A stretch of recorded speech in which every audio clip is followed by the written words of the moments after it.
I've always been the one who did everything right. I worked hard, kept my head down, and did what I was supposed to. But no matter how much I tried, I was never quite good enough in my family's eyes. My sister, Lisa, on the other hand, seemed to have everything handed to her. She was always the favorite, the one who could do no wrong. Lisa and I were close growing up, or at least I thought we were. But as we got older, things started to shift. I noticed that every family event, every holiday, every celebration, she was the one getting all the attention. She was the one who could do no wrong, while I was the one who seemed to always be in trouble, always disappointing someone. It wasn't that I was a troublemaker. I wasn't. But if anything went wrong, I was always the first to take the blame. Lisa never had to deal with that. In fact, she didn't seem to deal with anything at all. Life came easy to her, while I was stuck constantly trying to prove myself. So, when she asked if she could move in with me for a while, I should have seen it as a red flag. But I didn't.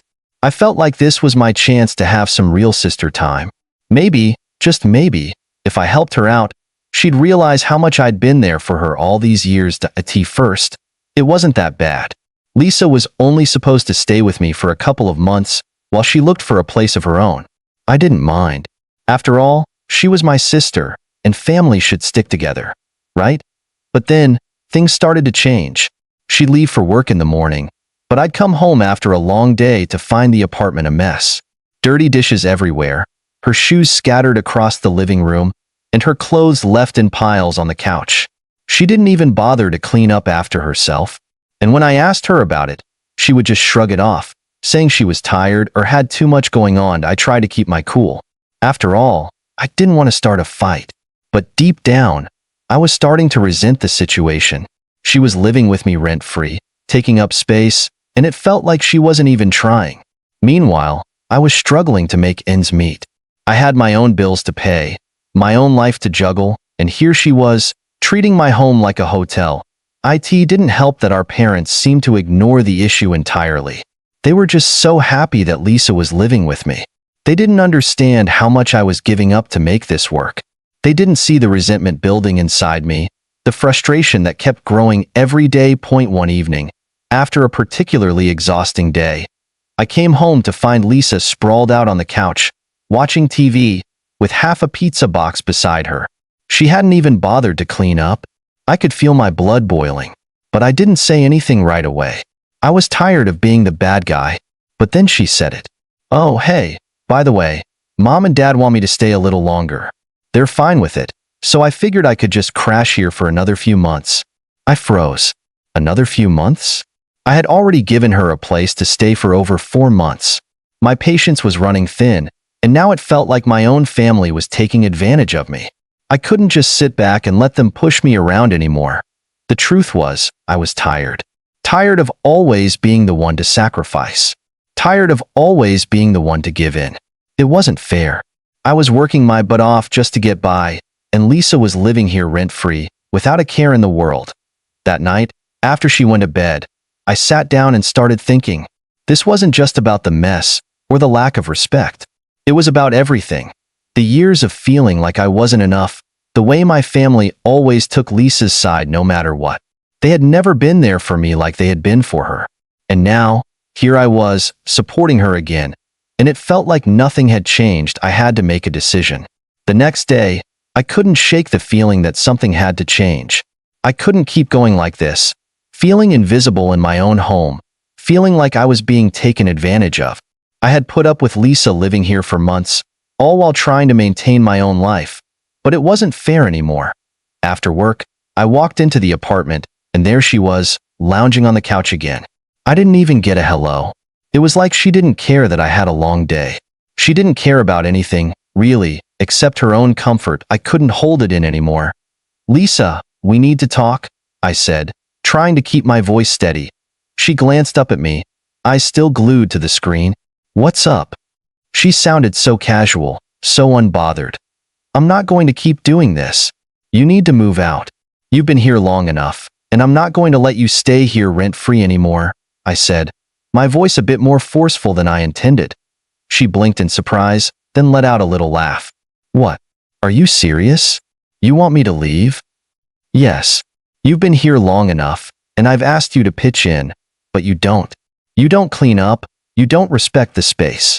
And I'm struggling to pay bills while you get to live here without a care in the world. I've had enough." For a moment, she didn't say anything. She just stared at me, her eyes narrowing. And then, in that casual way of hers, she said, "Well, you don't have to be so dramatic about it. I was just going to stay a little longer until I figured things out." "No, you weren't. You were planning to stay as long as you could. You're taking advantage of me, and I won't let you do that anymore." I couldn't believe I was saying it. This wasn't the sister I used to know. This was someone who thought they could walk all over me without any consequences.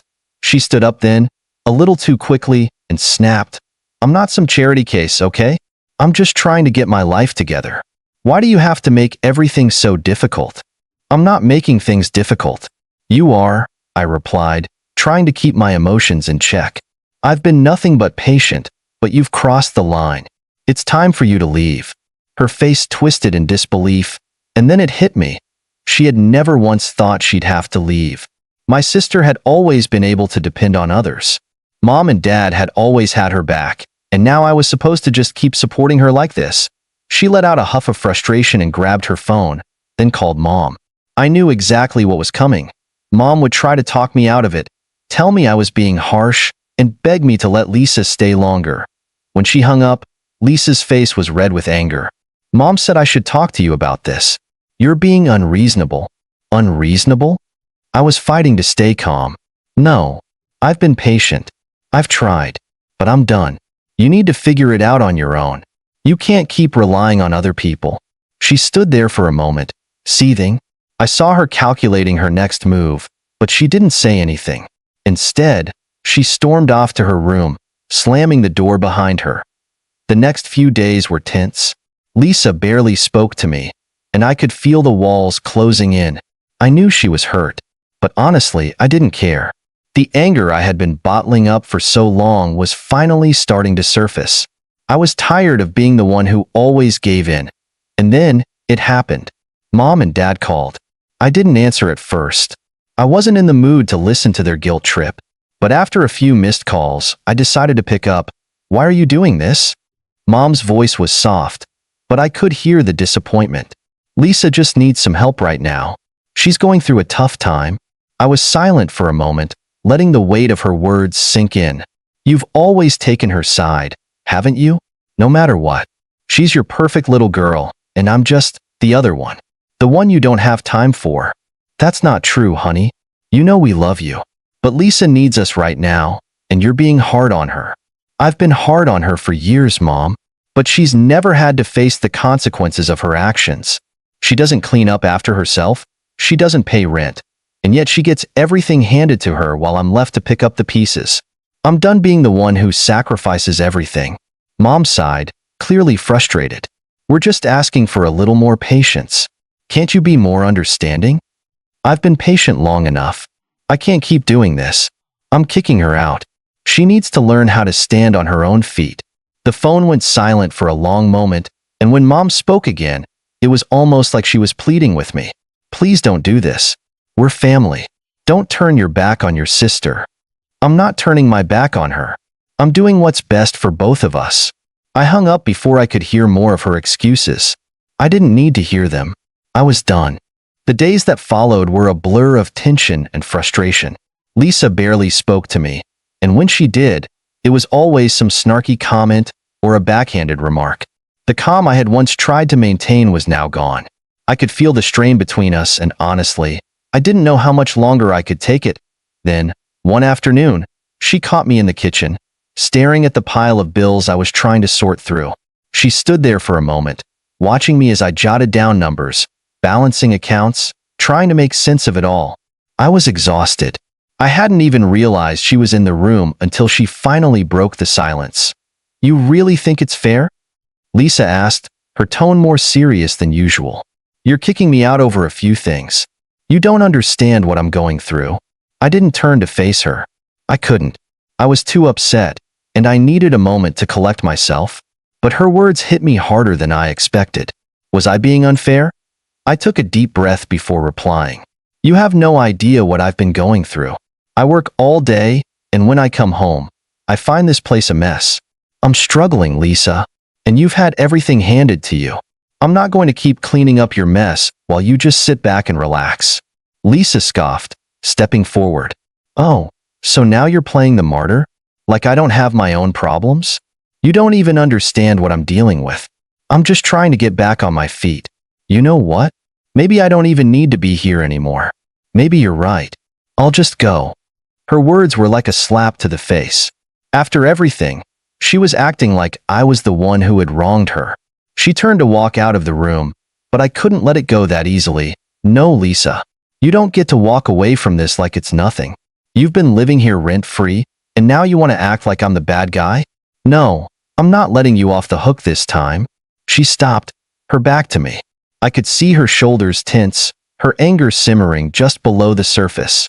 "You think this is easy for me?" she asked, her voice cracking slightly. "I've had to deal with so much crap on my own. And now you're kicking me out, like I'm the one who's done something wrong." I took a few steps closer to her. "You've been using me, Lisa. You haven't paid a single cent toward rent. You don't clean up after yourself, and you expect me to just keep letting it slide. I'm done being the one who has to give in." She turned around, her face contorted in disbelief. "You're really serious about this, aren't you? Fine, but don't think this is the end. I'll find my own place. But you'll regret this, I swear." The look in her eyes made me pause for a moment. It was like she didn't even see the damage she'd caused. She was so wrapped up in her own issues that she couldn't even fathom how much she had taken from me. "I'm not going to regret it, Lisa," I said, my voice steady, though inside I was seething. "This is something I should have done a long time ago." She stormed out of the room, and I didn't hear from her for the rest of the evening. I didn't know what to expect next. Would she leave immediately? Or would she drag this out, trying to guilt-trip me into letting her stay longer? The next morning, I woke up to a text from Mom. It was one of those "we need to talk" kind of messages. I had been dreading this. I opened it hesitantly. "Lisa told me what happened. I don't think you understand how hard she's been trying. She's been struggling with a lot, and we think you should give her more time." I stared at the message, feeling the weight of her words. I knew exactly where this was going. Mom would beg me to let Lisa stay longer, to be more patient, to keep giving and giving without ever asking for anything in return. But I had already made my decision. I wasn't going to let Lisa manipulate me anymore. I ignored the text and went about my day. It was time for me to focus on myself, to stop being the person who always put everyone else's needs first. For once, I was going to do what was best for me. Around noon, Lisa came into the living room, a suitcase in hand. She looked at me, but there was no apology in her eyes, no acknowledgement of what had just happened. It was like nothing had changed. "I'm leaving," she said flatly, "but don't think this is over. I'll figure things out. I'm not some charity case, okay?" I stood up, walking toward her slowly, trying to keep my emotions in check. "You're right. You're not a charity case. But you're also not my responsibility anymore. I hope you learned something from this." She scoffed, rolling her eyes, and without another word, she left. Just like that. As the door slammed behind her, a strange silence fell over the apartment. It was an eerie calm, like everything had finally come to a head, and now, there was nothing left to do but wait. I stood there for a moment, staring at the door, still processing everything that had just happened. I had told myself it would be a relief, but the truth was, I wasn't sure how to feel. I'd spent so much time being the one who kept things together, trying to keep the peace that now, with Lisa gone, I almost felt lost. For the next few days, there was a lot of radio silence. No text from Lisa, no phone calls from Mom. It was almost like the world had shifted, and I was suddenly in uncharted territory. Was this really the end of it? Would things go back to normal, or would I be forced to pick up the pieces of a broken family? The truth was, I wasn't sure I even wanted things to go back to normal. I had lived my whole life being the one who got overlooked, the one who was expected to be the understanding, patient one. It was exhausting. I'd spent so many years keeping the peace, doing what everyone else wanted, that I had lost sight of what I needed. But as much as I had convinced myself that I was better off without the drama, I couldn't shake the feeling that I was still caught up in it. That a few days after Lisa left, I got a call from Mom. I wasn't sure if I was ready to talk to her, but I answered anyway, "Honey, can we please talk?" Mom's voice was shaky, almost pleading. I wasn't sure what to expect, but I could already hear the guilt in her voice. "What do you want to talk about?" I asked, trying to keep my tone neutral. "It's about Lisa. She's really struggling, and I think you need to help her. I know things got heated, but she's family, and we need to support each other." I closed my eyes, trying to stay calm. "I've supported her for months, Mom. She's had a free ride, and I'm done with it. You can't keep asking me to take her in when she doesn't even try to pull her weight. I've done enough." "But you're her sister. Family is supposed to stick together," she responded, her voice raising slightly. "You're breaking our family apart." I shook my head, even though she couldn't see me. "No, Mom. She's the one who's been tearing things apart. You've always taken her side. You've always made excuses for her. I'm not doing that anymore." There was a long pause on the other end of the line. I could hear her breathing, like she was trying to find the right words. "I know you're angry, but you have to understand. Lisa needs us right now. She's in a bad place. I can't just turn my back on her." "I'm not turning my back on her. I'm making her face the consequences of her actions," I said, trying to keep my voice steady. "She needs to learn how to stand on her own 2 feet." Another long pause followed, and when Mom finally spoke, her voice was softer. "I understand you're hurt, honey, but you can't just cut her off like this. It's not healthy." I was quiet for a moment, letting her words settle. Was I being too harsh? Was I being selfish? It was hard to tell, but deep down, I knew I was making the right decision for myself. I wasn't going to let my sister's problems become my burden anymore. "I can't help her if she doesn't want to help herself," I said quietly. "I'm sorry, but I've made my choice." There was no response for a long time. Then, just before I was about to hang up, I heard Mom's voice again, small and defeated. "I hope you know what you're doing." "I do," I said, my heart heavy but resolute. And with that, I ended the call. I didn't feel any better. I didn't feel any worse. It was just done. But then, a couple of days later, I got a text from Lisa. I hadn't heard from her since she'd left, and I figured it was just another demand. Another plea for me to let her back in. I wasn't sure if I even wanted to read it, but curiosity got the better of me. "I know you're mad at me, but I've been thinking, and I realize you're right. I messed up. I shouldn't have taken you for granted. I'm sorry." I stared at the text for a long time. It was unlike anything I'd ever expected from Lisa. She'd never apologized before, and now, here she was, saying she messed up. Part of me wanted to believe it, to think that she had truly changed. But another part of me knew better. It was a one-time thing. A token apology because she had nowhere else to go. I didn't respond right away. Instead, I set my phone down and walked into the living room, needing a moment to process it all. Could I really trust her again? Could I really go back to being the person who gave in every time? Before I could think it through, my phone buzzed again. It was from Mom this time. "Lisa's really struggling. She's not doing well. She says she's trying to find a place, but she's scared. I know you're upset, but please don't give up on her." I stared at Mom's message for a long time. The words blurred together, but the meaning was clear. She was asking me to forgive Lisa, to let her back in, to be the person who always picked up the pieces. The same cycle I had been stuck in for years. But I wasn't that person anymore. I had spent so much time trying to hold everything together, trying to keep peace in a family that had been falling apart for far too long. I had sacrificed so much, and for what?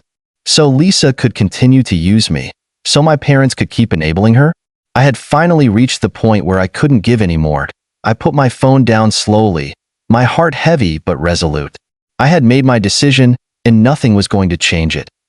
Later that evening, I got another text, this time from Lisa again. I hesitated before reading it. She wasn't going to let it go easily. "I don't have anywhere else to go. Please, I'm really struggling. You're my sister. I need you." The words hung in the air, and I felt that familiar tug of guilt. But it wasn't enough to change my mind. Not this time. I typed a response, my fingers moving with a calm certainty. It wasn't a response I wanted to send, but it was the one that needed to be said. "I'm sorry, Lisa, but I'm done. You need to figure this out on your own. I've helped you more than enough, and I can't keep enabling your mistakes. You need to grow up. I hit send before I could second guess myself. The message felt cold, harsh even, but in the pit of my stomach, I knew it was the right thing to do. It was time for Lisa to face reality. It was time for me to stop being the crutch that propped up everyone else. The silence that followed felt different this time. There was no flood of apologies, no guilt trips, just emptiness. And for the first time in years, I felt like I could breathe. My phone buzzed again, and when I looked, it was a message from Mom. You've really made your decision, haven't you? She's family. I sighed, my fingers hovering over the keyboard. What more was there to say? No more explanations, no more pleading. I've made my decision, and I'm not changing my mind. I turned off my phone after that, not bothering to read the rest of the messages that might come in. The decision was made. I had to look out for myself now as the days passed. I didn't hear from Lisa again. It felt like the final chapter of a long, painful story. Maybe someday she'd understand. Maybe she wouldn't. But I knew one thing for sure. This time, I wasn't going to carry her burden any longer. I had chosen myself, and for the first time in a long time, I felt at peace. No more guilt. No more drama. Just me, moving forward. And that was enough.